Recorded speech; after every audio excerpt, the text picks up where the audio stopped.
What's up, everybody? Welcome to Kinda Funny Games Daily for Tuesday, April 9th, 2019. I'm one of your hosts, Greg Miller, alongside the busiest lady in the business, Andrea Renee. What's good, Greg? This outfit, I walked in, stunning as always. Oh, thank you. Is this a Thank new you very jacket? much. I haven't seen this jacket. No, I've worn this jacket a couple of times in the last few months, but I like to bring it out in springtime because the sun is out, the flowers are blooming. Yeah. So it's time for the white jacket. I don't subscribe to this rule about only wear white between Memorial and Labor Day. That's That's BS. a weird one. Remember that? I feel like all those rules are gone now. Yeah, all the rules pretty our much. parents had to live by, they're done. If I want to wear white shoes in January, I'm going to wear white shoes in January. You know what I mean? They're going to get scuffed up with salt most of the time, but you're fine. Who It's cares? true. Yeah, I don't miss that about Winter Colin. white, Greg. Ugh, Yeah. No, thank you. Hey, Andrea. Yes. Thanks so much for doing so much work around here the past couple of days. Hey, I'm happy to help out. How was New York? We were talking about how many people showed up. New York was insane. Thank you, everybody who came to the Kinda Funny World Tour meet and greet in New York City. You were incredible, amazing. It was like a 5.5-hour meet and greet that was shut down by the bar, then shut down by the sun, then shut down by the guy who would not leave the Starbucks bathroom when I had to pee so bad. Wow. Because the idea was the bar was too crowded. We've run out of time. There's still hundreds of people we all needed to meet. So they were like, Greg, you have the longest line. We're going to move you to a park close by. And I said, all right, that's interesting, but that's us. Let's do it. And the park, not that close by. And it turns out not that close by a bathroom either. So real soon I had to pee, but I signed for another few hours, took photos for a while. And then finally I was like, all right, everybody, we got to go. And I took my line back up to where I was going to the bar. And then I see Andrea Starbucks. I see the Starbucks right there. I'm like, perfect. Let me run in there and pee. It'll be great. I go in the Starbucks and it's that nightmare scenario where you see one other guy making the towards the bathroom. I'm like, oh no. And he opens the door first and he's got a duffel bag. And I'm like, oh no. So I sat there a good 15 minutes while he did whatever he did in there with that duffel bag and clothing options. And then he finally came out and I did that. You didn't feel compelled to be like, sir, can I just pee really quick? I'll be in and out in 60 seconds. No, because at that point, like 5.5 hours of meeting and greeting, your gears aren't. You're a little, They're not doing it in the right order anymore for me because it was that thing of like, how long can it take? And then it was also the thing of, well, I could always go back to the bar. I'm all across the street from the original bar now. But it was that thing of once I sat down, I knew it was that even when I stood back up, I stood back up on one of these. Oh, I got to pee so bad. I got to pee so, like, you know what I mean? I was not going to be able to Hans Molman walk over to the other bar and be fine. I get this you. is what happened. This is our last stop. Yeah. So then I came out and I signed for the few more people and then I found my wife. And it was a good time. It was an amazing time. Thank you all so much for coming out. Thank you to all the people who made me look really good at WrestleMania, by the way, where I was going backstage to do the watch along with the WWE people. And so WWE people are walking me through it. And I got stopped by like 7 people on the floor of WrestleMania like, holy shit, Greg Miller. I'm like, hey, thanks for making this happen, everybody. That's amazing awesome. times. It was awesome. It was incredible. How was the watch along? We tuned in. John and I were watching WrestleMania, Sure. and so we had the YouTube up on the second screen. Sure, thank you very much. It seemed like there was just chaos happening Pretty in that much. room. Yeah. WWE usually very tight on what they're doing. Their .com YouTube thing was a lot looser of just whatever. People are coming, people are going, wrestlers are coming in, slamming cupcakes in people's faces. I'm yelling at people, I'm eating cheese sticks off the ground. It was great. It was also incredible and cool, but it was it was another cool thing to be backstage. Like, oh, I'm here with Mario Lopez and there's Brie Bella and this is neat. We're just chilling out. Fun times all around. Nice. You'll hear about him today on the Kinda Funny podcast, but that's not what this show is. This show runs you through things like Star Wars Jedi, The Fallen Order news, Troy Baker and Borderlands 3 news, and much more because this is Kinda Funny Games Daily. Each and every weekday on a variety of platforms, we run you through the nerdy video game news you need to know about. If you like that, be part of the show. Patreon.com/kindafunnygames. If you go there, you subscribe, you give us your questions, comments, concerns, bad PSN names, and everything else under the video game sun. Then tune in, watch us record the show live, twitch.tv/kindafunnygames. If you're watching live, you have a special job. Go to kindafunny.com/you're wrong and tell us what we screw up as we screw it up so we can set the record straight for everybody watching later on youtube.com/kindafunnygames and roosterteeth.com, as well as everybody listening on podcast services around the globe. Housekeeping for you. Yes, New York City was incredible. Yes, they crushed the attendance record set by Kansas City. Now, the Kinda Funny Nation turns its eyes to Vancouver. May 4th, Vancouver. Can you bring more people than New York did? We will find out. Guess you got to rethink where you're going to have it now. Well, make it bigger. I went to kindafunny.com/events. We still haven't posted where it is, so we're still thinking, I think. I don't know. Joey knows. Yeah, Joey probably knows. Greg, I'm happy to report that this is the first meet and greet that I'm going to, not in San Francisco.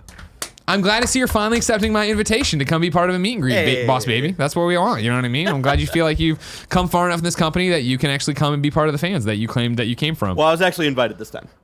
I invited you to New York on this show. He did technically do that, Barrett. I didn't say I was going to pay for anything. I just said, hey, you're invited. He did also say I was that, invited yes. and paid for Vancouver, so.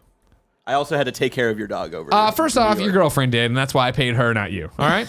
So that's what happened there. I was there and I helped. All I know, you were know? great. You did a lot of good social media. You know what I mean? It got a follow from Jen on Instagram, right? She had to see what's going on. I fed him, gave him his pills and treats. Did you wipe his tush? Yeah, I wiped his tush. Good. Yeah. All right. I was there. No problems, no seizures or anything? No. Another funny thing that happened while you guys were there, apparently, or right after we had left, we're not sure. Did Alyssa tell you this? Oh, she told me about this. This is going to be another kind of funny podcast story. Turns out a shotgun fungus went off in our house.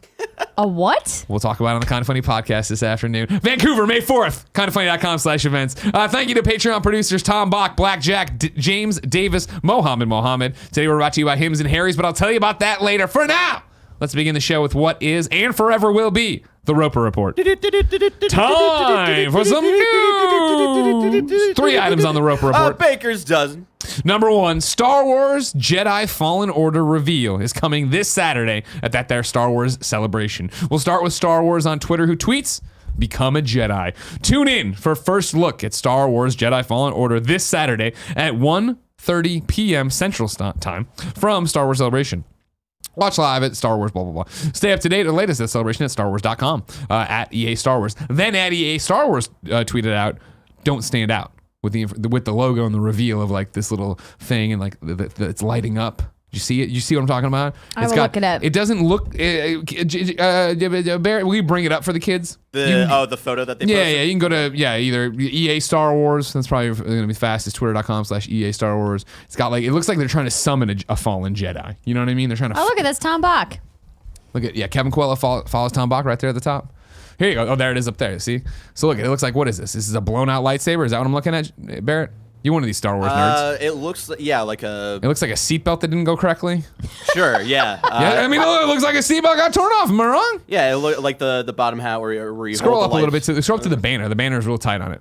There you go. Yeah. Yeah, that's a So up lightsaber. here. That's a lightsaber. Yeah. Right. Well, is it? Because where's the lightsaber blade come out? Is that the top of there? I imagine right here is where Gotcha. the. Oh, okay. where I it see. comes It's like a out, and tuning fork at the then, top. And then the hilts or whatever. Sure. There's got to be messed up a down Star Wars nerd in the Twitch chat that knows the answer to this question. Kindoffunny.com/you're wrong. I'm just saying. Exactly. Is that? I assume you assume it's going to be a lightsaber, of course. Yeah, It looks it's a like lightsaber. It's a goofy hilt at the top there, or whatever. It's all blown out. But I they like put the little- don't stand out. Do you understand what it means, Barrett? So, from what I understand from what they revealed very little of this game, it's after episode 3 but before episode 4, and so this is a time where Jedi are not accepted or anything. So what I assume here is you're a Jedi and you're what we know so far, Boss Baby, goes like this. Ooh. Star Wars Jedi Fallen Order comes out in fall 2019. It's set after the Revenge of the Sith. So it's after Order 66, right? Yeah. Is that right? 66? Yes. Okay. You got And from one of the official lores here, it says, tells an original Star Wars story around a surviving Padawan set shortly after the events of Star Wars Episode 3, Revenge of the Sith. It's single player only. It does feature lightsaber duels. How do we know most of that information?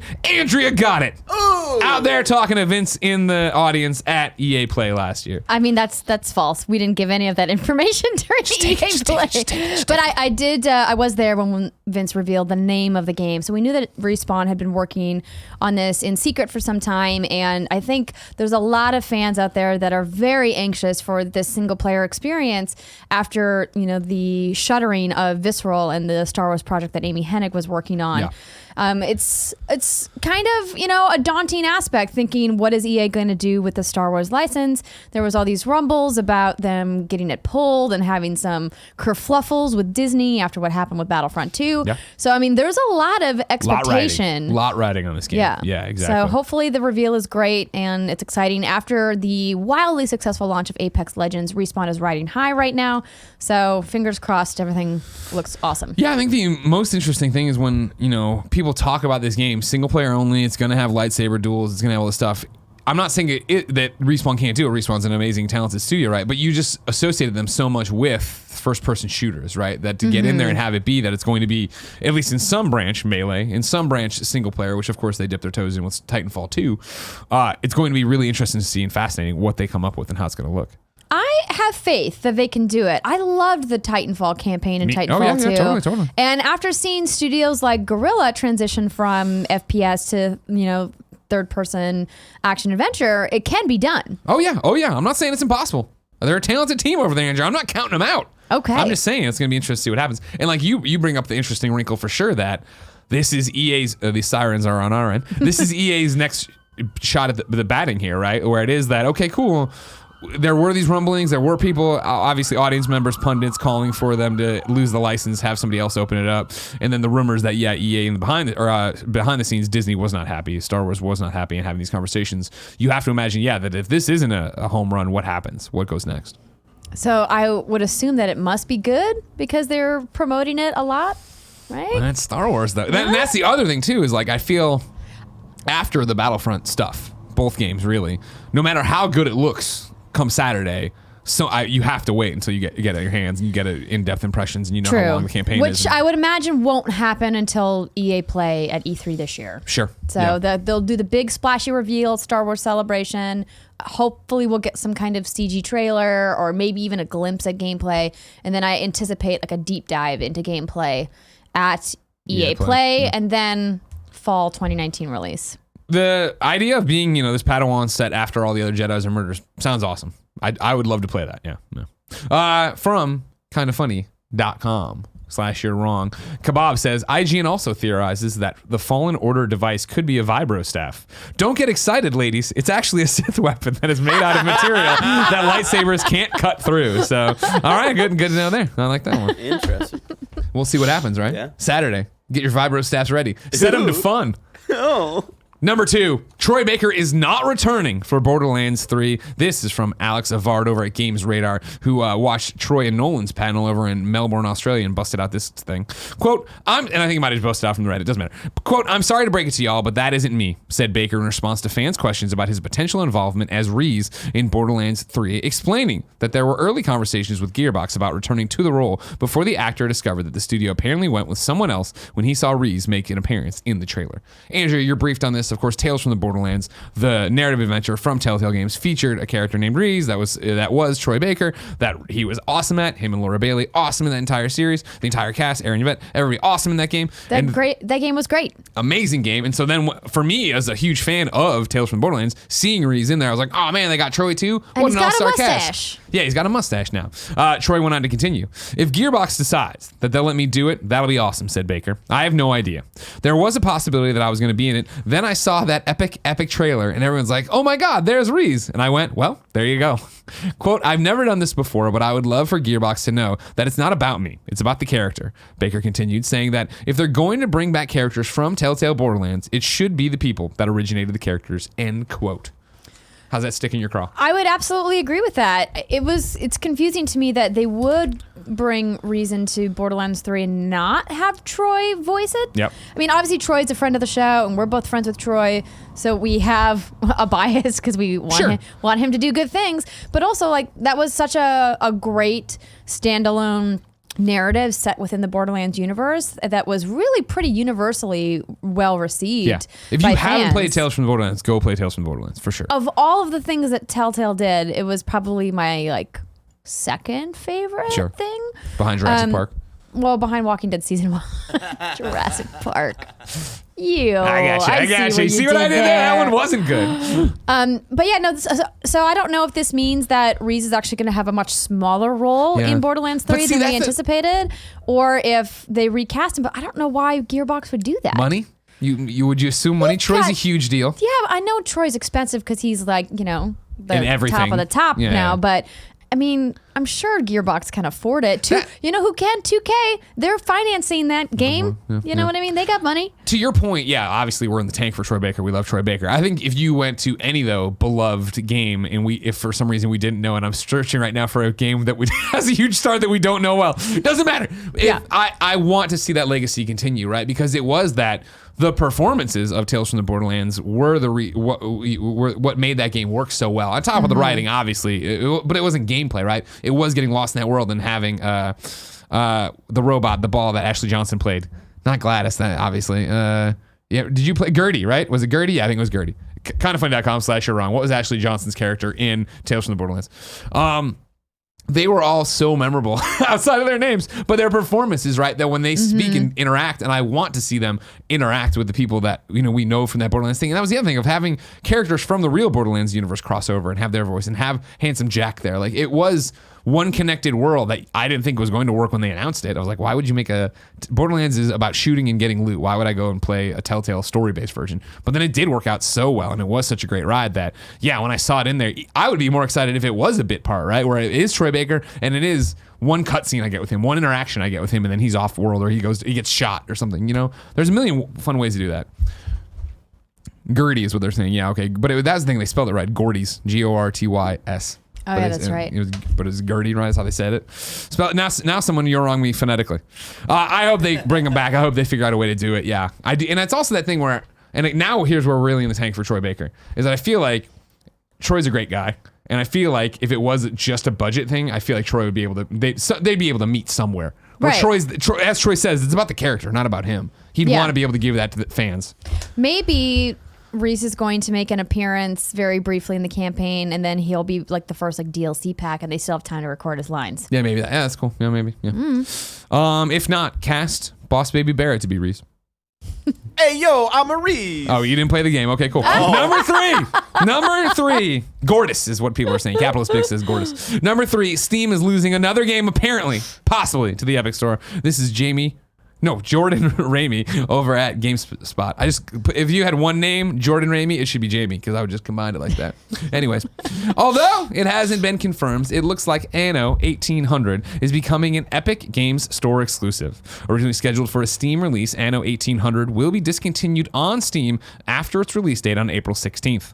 Quote, sales of Anno 1800 will be discontinued on Steam after April 16th due to a publisher decision to make the game exclusive to another PC store. A notice on Anno 1800's Steam page reads, the publisher has assured us that all prior sales of the game on Steam will be fulfilled on Steam, and Steam owners will be able to access the game and any future updates or DLC through Steam, end quote.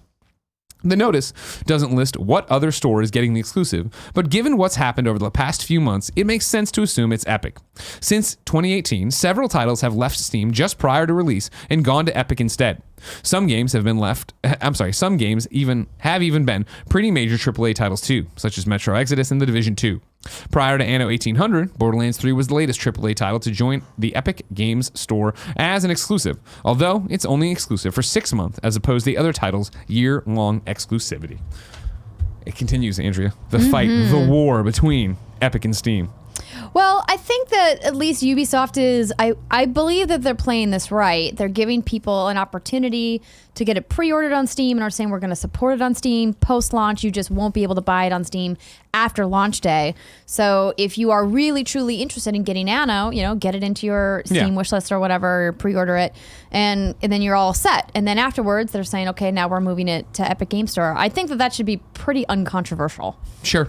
But it's just another thing of bold moves, right? As Epic continues to throw their wallet around. They announced a partnership with Epic at GDC, didn't they? Yes. Following the launch of the Division 2 on Epic Game Store, the two companies have extended their arrangement. So I'm reading from a Destructoid story. It says, this will see several major PC releases launch on the Epic Game Store alongside Uplay. Additionally, Ubisoft will be giving out older titles through Epic's free games program. So it looks like Ubisoft is just lining up to partner with Epic for multiple PC releases going forward. Sure.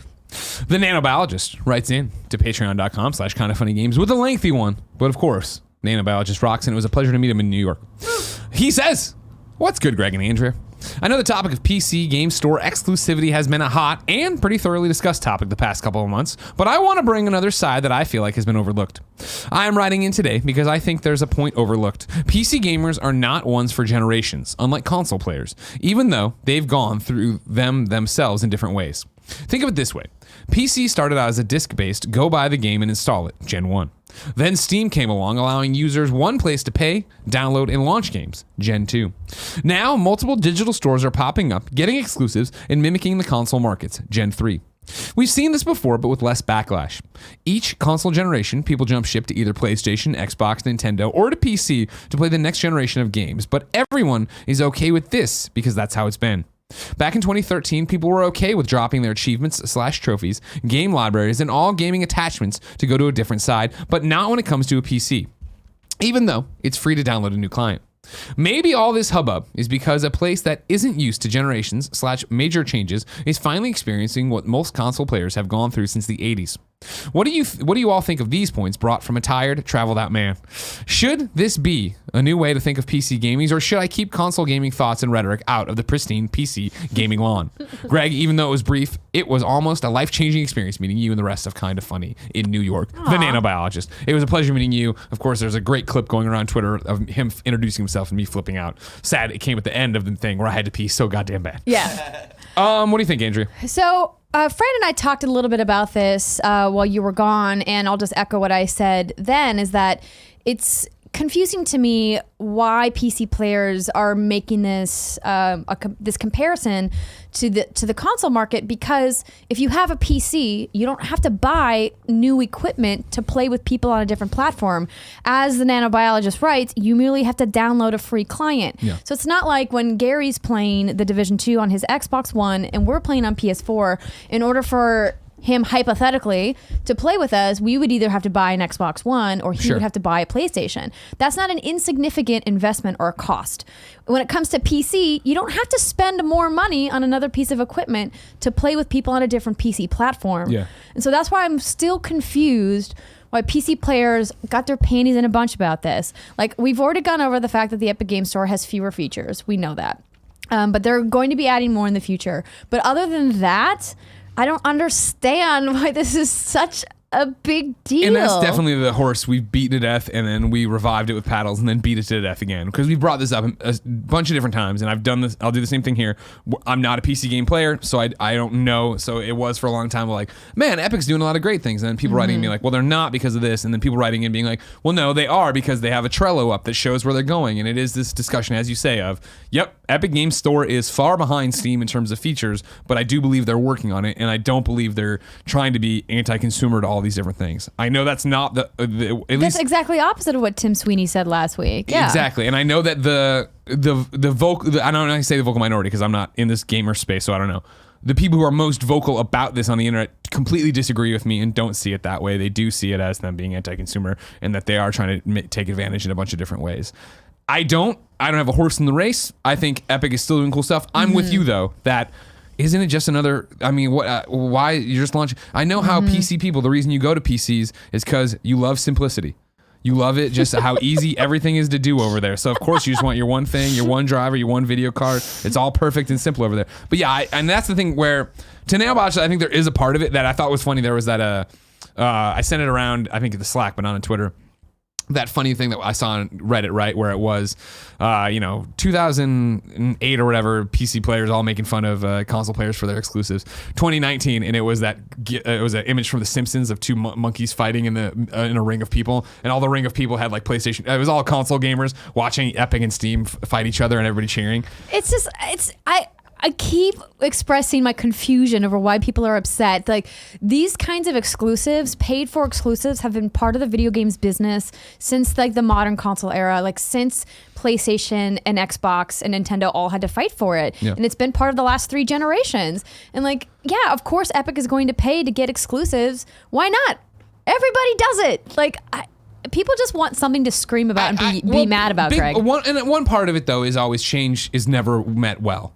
Anytime there's a change in what you do and how you do anything, and I'm using the general you, not you, I feel like people get upset about it, myself included, when things, I remember, when Comixology no longer let me buy books through the app because they didn't want to cut Apple in on the percentage anymore. And I'm like, I'm gonna have to go to the Comixology.com to buy the books to use them in the app. And I just do it now and I don't think about it, and it's whatever, and it's how it works, right? I think it's a similar thing here where, to Nanobiologist's point, the PC gamer has been used to this landscape for quite some time and has just been happy with it. And so, yeah, the ability to jump in here and do this thing with something that has less features, you don't want to maybe support that. We talk about voting with your wallet. You don't want to support a store that's half-baked or whatever that you feel is forcing it on you, blah, blah, blah, blah.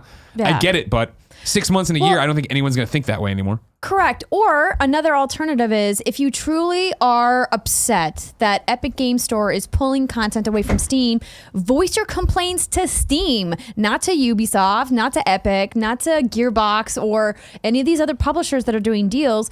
Go to Valve and say, yo, Valve, look at Epic taking all of these exclusives or these cool opportunities away from us. Maybe you should rethink your finance structure so that it makes it appealing for publishers to stay on Steam and support the infrastructure there.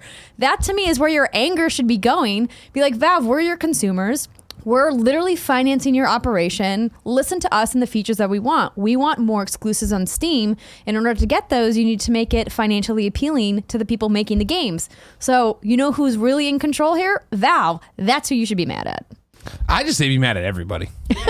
Especially us. You know what I mean? Yeah, fuck everybody. That's right there. I mean, listen, Valve just wants their piece. And so unless they're willing to give up some, we're going to see more and more people partnering with Epic. You say that, go to Valve and be like, we want more exclusives, right? I don't even think that's what people want. They just want all their games in one place, ready to go, blah, blah, blah, day and date, everything's the same. They basically want it to... Do you think even if Valve now was to be like, cool... We've heard everything.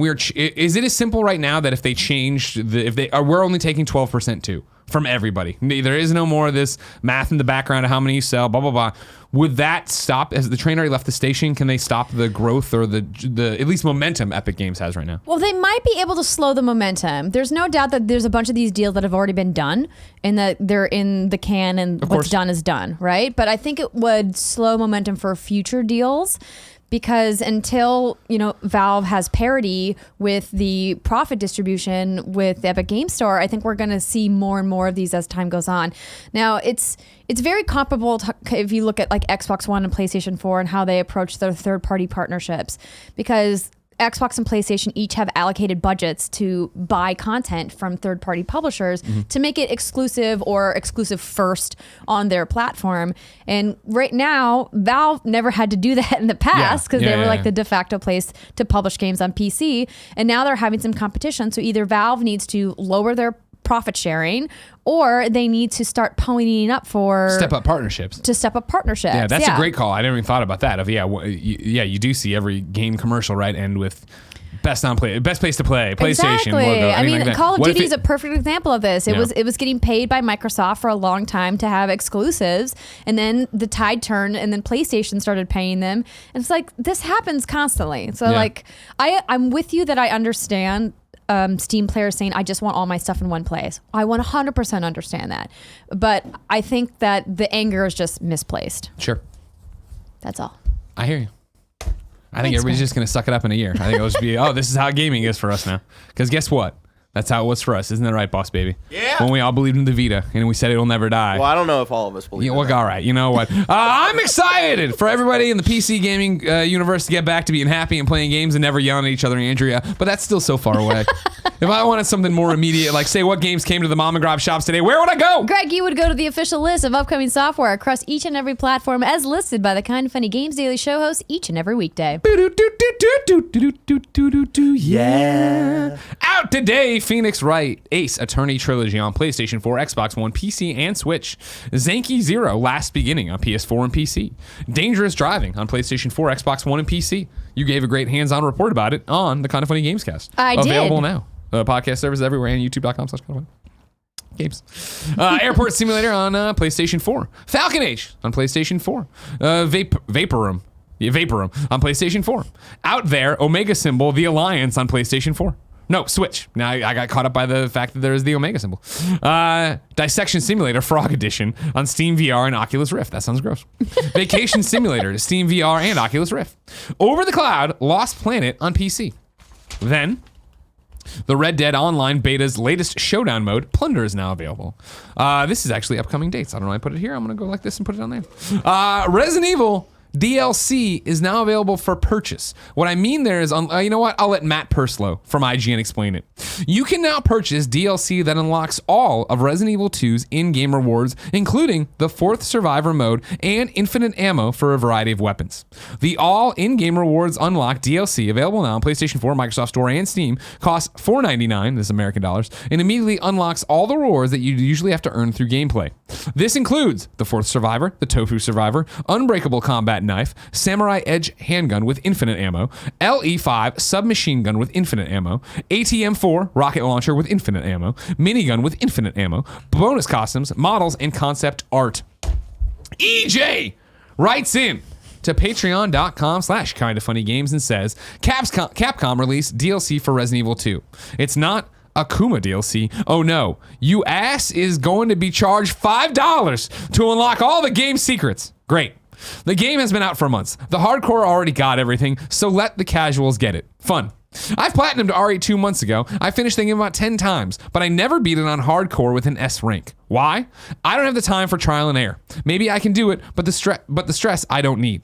Oh, $5 for the infinite rocket launcher? Good deal. Now I can have fun in this game destroying stuff.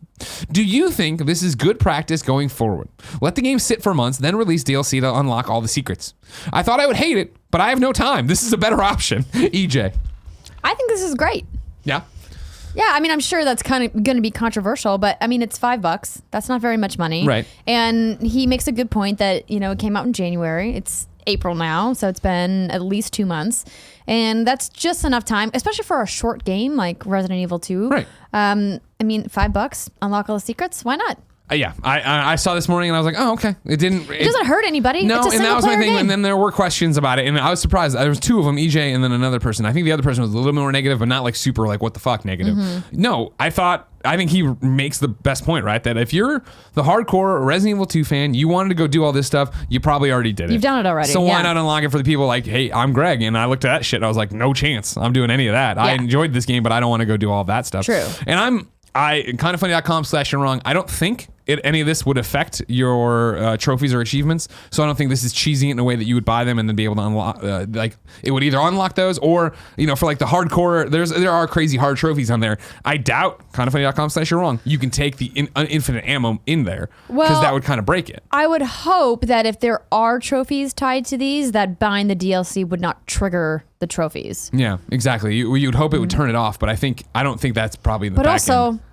Who cares? It's trophies. Well, hold on. First off, trophies are a big deal. But secondly, if this does unlock the trophies, I'm going to buy it.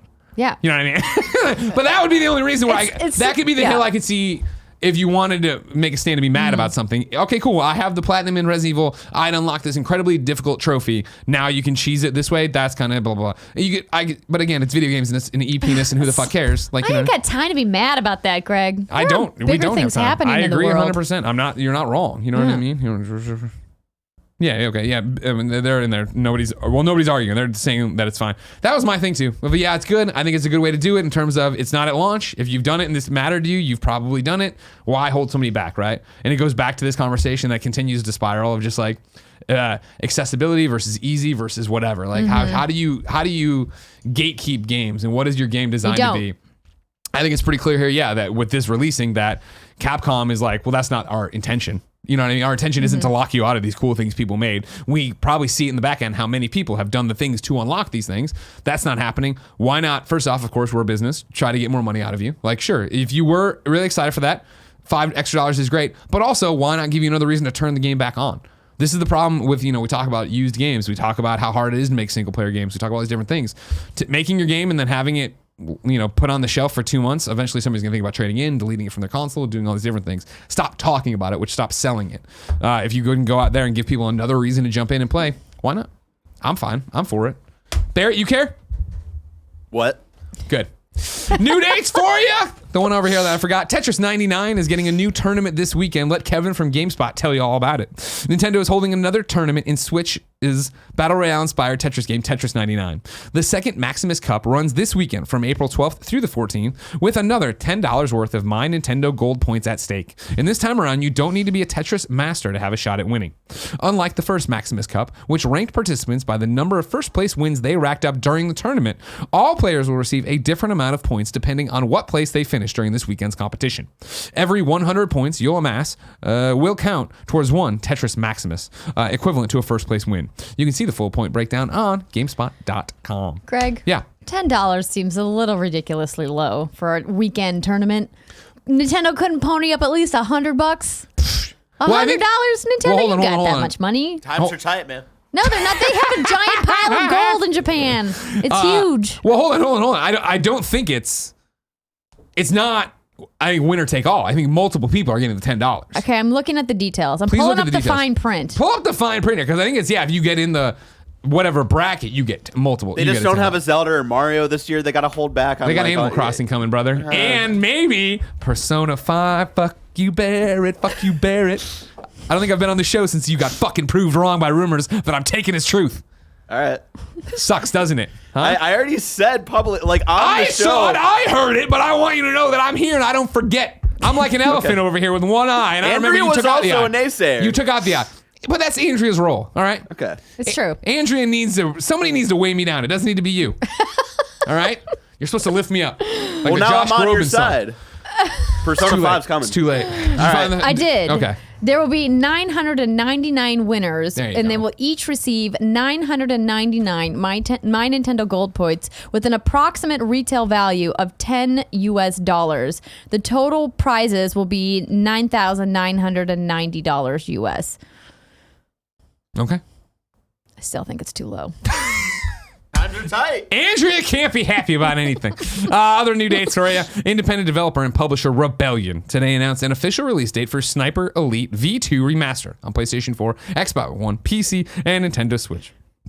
The remaster of the studio's 2012 classic will launch on digital storefronts May 14th. Fans can pre-order Sniper Elite's V2 Remastered from today and take advantage of a special 10% discount on the digital edition ahead of launch. Box editions of Sniper Elite V2 Remastered will also be available May 14th on PlayStation 4, Xbox One, Nintendo Switch, and distributed by Sold Out. You added that, Andrea. Thank you for that. I just want to quickly mention. Do it. Big Curves makes a good point. Greg, you frequently buy cheap, easy platinum games which involve tasks such as rapidly tapping a button. Do you really have a problem with trophies being enabled for RE2 cheating DLC? 100% I do not. That's what I was saying. I was saying if you wanted a hill to die on, I could understand maybe that. That's not Greg Miller. I said if that does unlock the trophies, I'm fucking buying it. You kidding me? I have the one coming up and somebody gave a shout out to an easy ass platinum for $15 and you bet your ass I'm buying that. I make terrible financial decisions. I'm 100% in. Don't even get me started. No, I don't care. I'm just saying I can understand people being upset about that. Okay, touche. Reader mail time. But first, I'm going to tell you it's brought to you by Hims. You've heard us talking about Hims and how they are helping guys look their best. If you haven't yet, it's time to see what they're all about. 66% of men start to lose their hair by the age 35, and once they start to notice thinning hair, it's too late to do anything about it. That's why you need to be like Nick Scarpino and Andy Cortez in the other room. They noticed their thinning hair. They went to forhims.com, and they talked to a professional about what they could do. Now Andy gets these gummies that first off, I don't know why Andy eats everything in gummy form. Barrett, are you aware of this? Yeah. He's the other day he's like, you want some vitamin C? I'm like, sure. And they were gummies. I was like, what how old are you? Anyway, He's a man-child. He gets the gummies because he loves it, and gummies are there if you want it to help his Gummies are thinning hair. delicious. The best way to prevent more hair loss is to do something about it while you still can. That's why people are turning to forhims.com, a one-stop shop for hair loss, skincare, sexual wellness, and more for men. Hims is helping guys be the best version of themselves with licensed physicians and FDA-approved products to help treat hair loss. These aren't snake oil pins or gas station counter supplements. These are prescription solutions backed by science. No more awkward in-person doctor visits or long pharmacy lines. Hims connects you with real doctors online, which could save you hours. You can get the hair loss treatment everyone is talking about. It's been featured in GQ, Men's Health, Esquire, and Playboy, to name a few, including Kind of Funny. Our listeners get started with Hims for a complete hair kit for just $5 today right now while supplies last. See the website for full details and safety information. Of course, this is all subject to the doctor's approval. This could cost hundreds if you went to a doctor or pharmacy somewhere else. Go to forhims.com/gamesdaily. That's forhims.com/gamesdaily. forhims.com/gamesdaily. We're also brought to you by Harry's. Harry's is all about razors. Harry's founders were tired of paying up front for razors that were overpriced and overdesigned. They knew that a great shave doesn't come with gimmicks like vibrating heads, flex balls, or handles that looks like spaceships. Tactics that the leading brand has been using to raise prices for decades. They've fixed all that by combining a simple, clean design with a quality, durable blade and a fair price. Harry's bought a world-class blade facility in Germany that's been making quality blades for over 95 years. Harry's replacement cartridges are just $2 each. That's half the price of the Gillette Fusion Pro Shield, and they all come with a 100% satisfaction guarantee. If you didn't know, this is what Tim uses on that trademark Tim Tam beard. He uses it to get up here and shave this down. He shaves down the neck like that, and then he keeps it all trim and spiffy, and then he puts on sneakers that cost way too much. Get a $13 value trial set that comes with everything you need for a close, comfortable shave, including a weighted ergonomic handle, 5-blade razor with a lubricating strip and trimmer blade, rich lathering shave gel, and a travel blade cover. Listeners of my show can redeem their trial set at harrys.com/gamesdaily. Join the 10 million who have tried Harry's. Claim your trial offer by going to harrys.com/gamesdaily and let them know we sent you to help support the show. Ignacio Rojas writes in to patreon.com/kindafunnygames and says, what's shaking bacon? I want to talk about people's obsession with endgame content. So the one thing everybody seems to talk about regarding the Division 2 is its endgame. This was true even before the game came out. It's almost as if the only part of the game that really matters is the endgame, but is that a good thing? Is it fair for people to expect to only get the true game only after several hours of gameplay? Isn't this kind of like how people talk about the game getting good after 15 hours?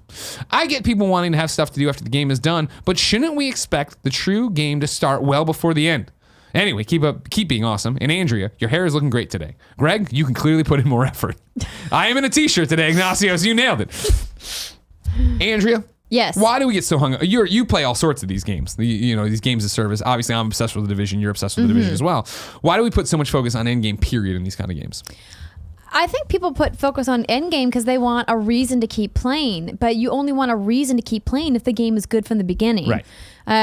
We were talking to Ignacio yesterday because he didn't understand why we liked the Division 2 so much. So Fran and I were trying to explain it. Yeah.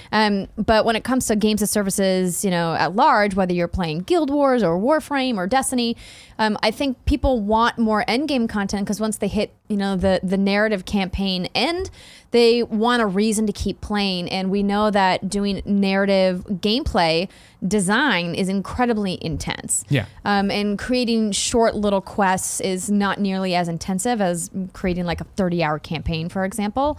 And so I think, when people talk about wanting endgame, it's because they really love spending time in that universe, in that world with their friends, and they want more stuff to play.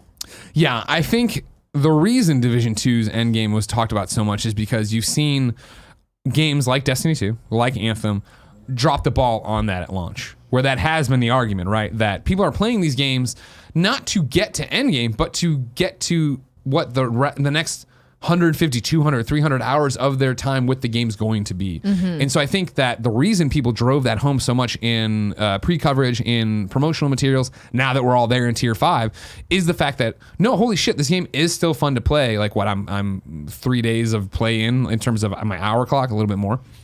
That's what's impressive about these games. I think for sure the Division 2 from the start is awesome and fun and totally has a great gameplay loop. And so to get to the end and have them, all right, cool, now here are specializations and you have to level those up. All right, cool, here's World Tier 5 like we just got to before I went to New York and you kept playing this weekend. Here's your first gear sets to chase. And here are, like you were telling me about all the exotic stuff you're already on and the real grind of trying to get in there. It's like, well, yeah, like in the same way other games will turn me off when it's like, oh man, when I hear you and Fran talking about grinding in Destiny for light or whatever, I'm like, ooh, yeah, I don't know if I want to do that.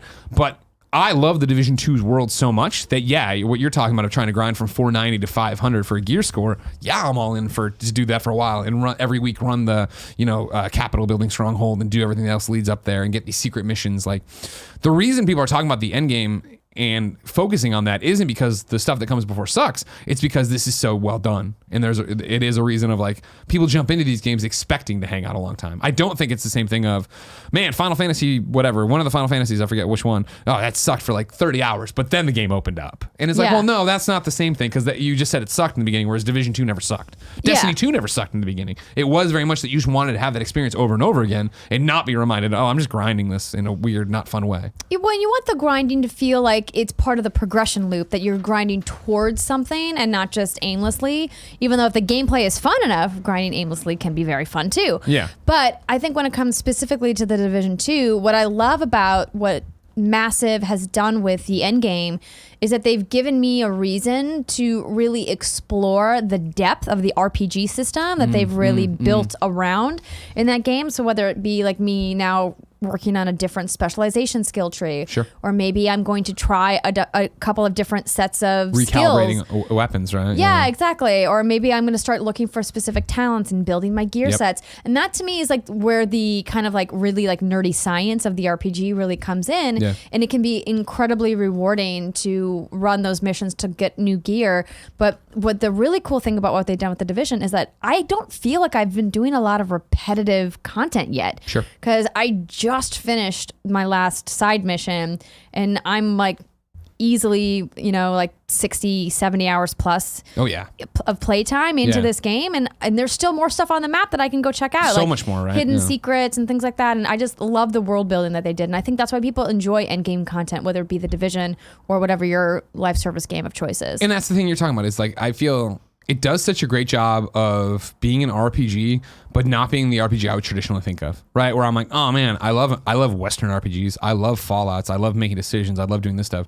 Whereas for me, my Division character is very much the gun I'm using, the talent I've assigned to it, the outfit I'm wearing, where I unlocked my, backpack bling or whatever, and then running into you or running into people from the Kinda Funny clan and it then being completely different. I'm like, oh no, I man an SMG. I'm like, really? God, I just break those down right away because I'm locked into what I like, and you actually have these characters that you've built with your own lore for back of a letter, right. Of what made you go that way and the battles you face. Like, what a fucking special game! I'm telling you, it'd be great if we just pause all video games for a while and just play that game.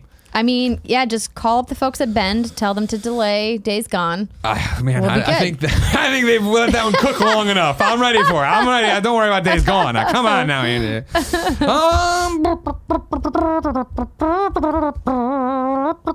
Saucy Biscuit, you almost made it, but I'm skipping you today. Dapper Stephen with a PH writes in thekindafunny.com/Patreon.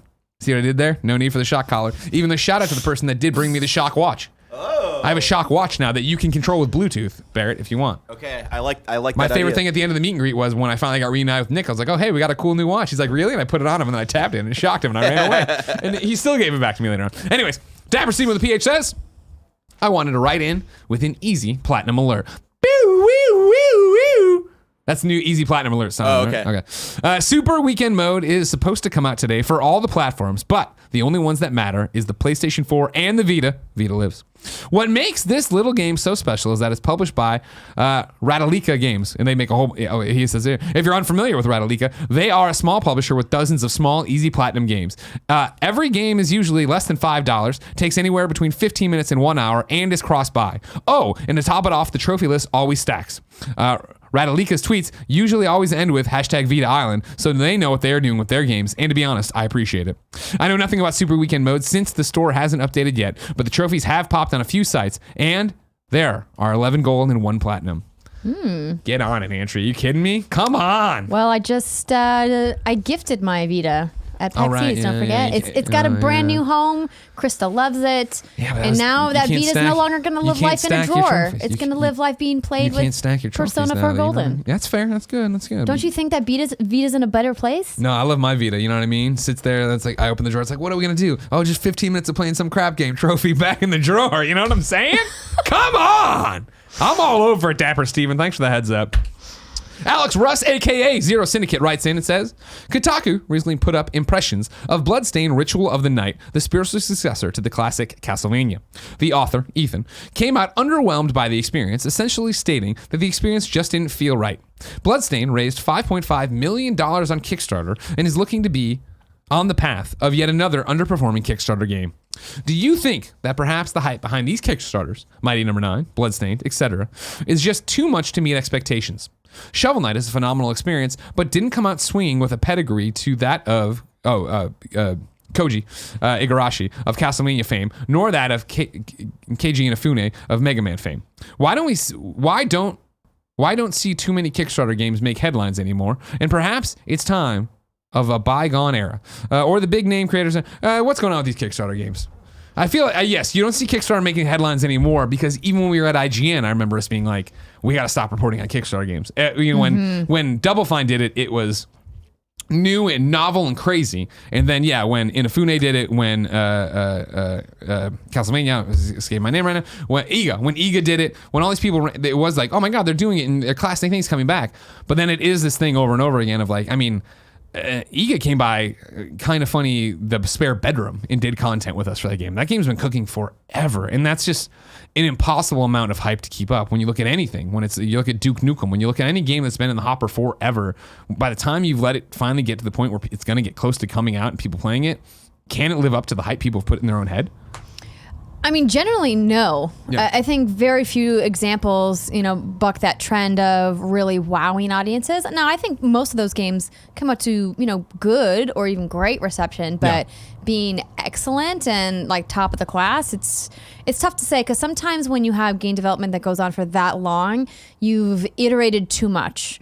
Right, and you've maybe changed your mind one too many times, and the original vision may be lost, and what you promised fans is not necessarily what they're getting. Right. I think you look at an example like Mighty Number 9 and what happened with that Kickstarter, and eventually the game that came out, and I mean it came out to incredibly mixed reviews. Oh if yeah. not, Well, I think they were negative. probably mostly negative, right? And so I think it's tough, and game development is long and expensive. So it's like, what's the solution? I know that Fig is another platform that developers tend to go with and may be more successful for video game development, because Kickstarter I feel like tends to be a better venue for different types of media, like a documentary film or a music album or a piece of art, and it seems to be a easier path to success for those types of art, but.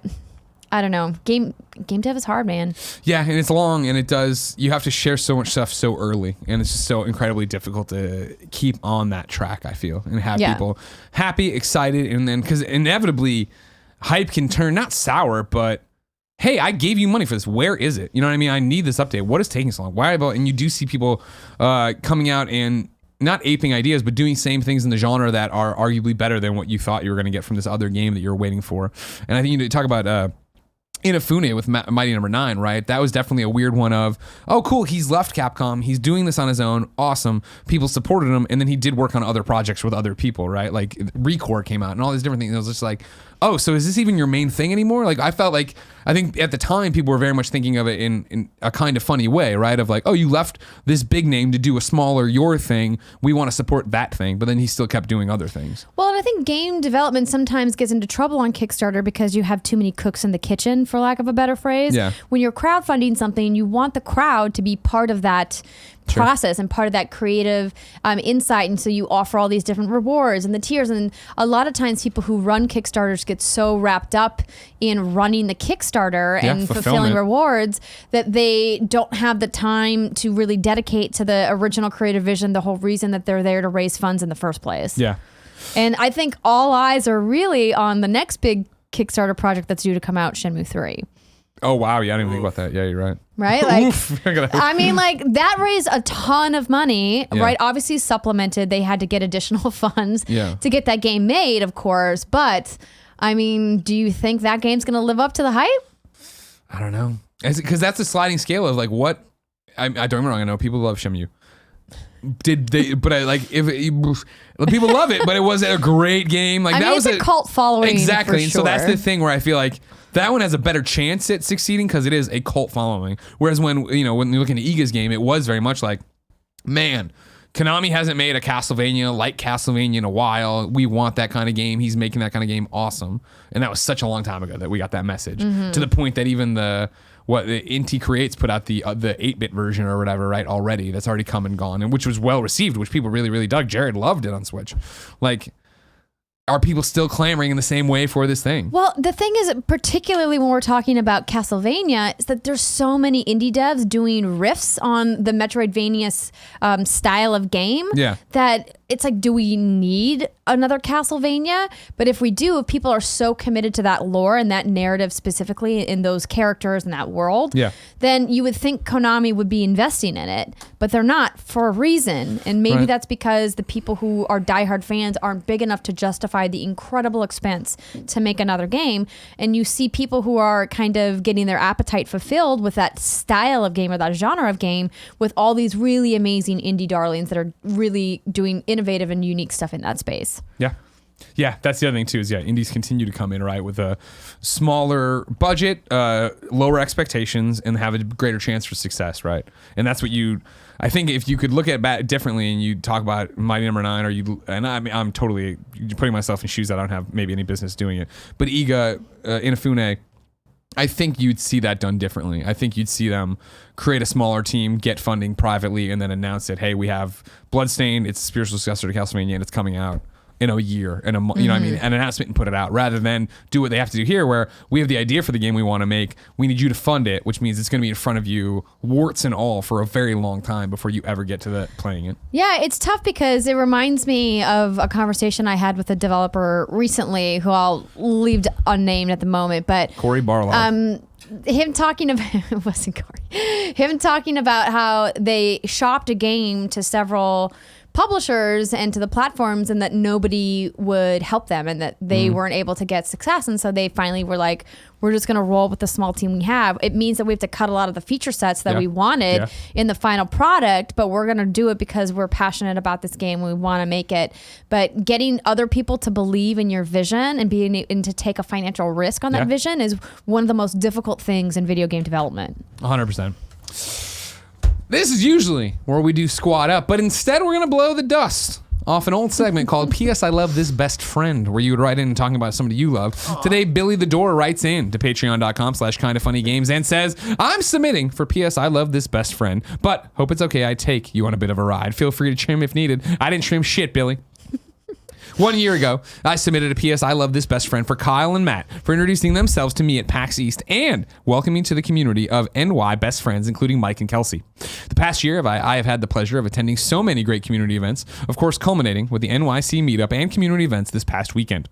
None of our community events would be possible without Kyle, Kelsey, and Mike's hard work and dedication to the community. I'm still here on Monday grinning like an idiot thinking about all the fun moments and new friends I made. Moments like figuring out how to explain to passerbys why we are overloading this bar, moving from one said overloaded bar to a nearby park, and then watching the Nutter Butter prank from KFAF in said park because, come on! It's a masterpiece. Then running back to the bar so Greg could go to the bathroom, but getting the chance to have a drink with Tim and Gia instead. I had a blast the entire time. Thank you to Kyle, Kelsey, and Mike for their hard work, and thank you to the KF crew for bringing us all together. It's an honor to be part of such a great community. Billy the Door. Well said, Billy. You're an amazing person. Thank you, of course, yes, to everybody who helped out making the meet and greet happen. Everybody from the New York group over there that does such great work in terms of these community meetups. And of course, everybody who listens and goes to Reddit and goes to Facebook and goes anywhere and just spreads the message of being a kind of funny best friend. You're all awesome. Oh, sorry. P.S. Billy the Door says, also shout out to the Nano Biologist for getting Greg to sign the thank you cards while he had to run to the bathroom. And also for being a total homie and great person to hang with. Agreed. It's time for You're Wrong. This is where people go to kindafunny.com/You're Wrong. Tell us what we screwed up as we screw it up. So we set the record straight for everybody. We did well today, Andrea. We've been cleaning up as we go, by the way. Zaire has the only one it looks like we did. Deal of the day that we missed. Enter the Gungeon is 50% off at $7.50 for PS4, Xbox One, Switch, and PC. I know they're wrapping up DLC stuff on that. Oh, and then Kebabs mentions, in case it isn't mentioned, required reading potential for Kotaku's The Past and Present of Dragon Age 4. Kebabs writes, it's like the Anthem and Andromeda investigations about how BioWare had to reboot development after Anthem and EA's push for live service games from their dev teams. Interesting. I did not see that. Yeah, that one I Thank think you for just the call slipped by. out. 12:30 also, p.m. whoever is in there right now, just stop wasting your time. We're not going to read all your mumbo jumbo.